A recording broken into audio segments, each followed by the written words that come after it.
It's weekend and I've been invited to a function later on, so I decided to just review something quickly that I bought at Spar the other day, Gewelsdag. It's a new Zanzi value pack curry favorite instant noodles. You get 5 plus 1 free. I think I paid $35.95. I'm not 100% sure. I actually lost the slip, but this is how it looks. And this is what the final product looks like. So I know it doesn't have very much nutritional value, but it's just a filler. And it's vegan anyway, so I'm not worried about that. As I say, it's only the taste. So let's taste what it tastes like. Here goes.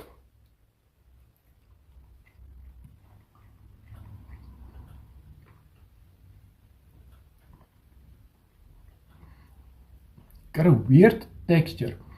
It's like slimy to a certain extent. It's not that nice. The flavor is also not that good. It can smell the curry, but it really doesn't taste that well. I'm not fond of this, I must admit.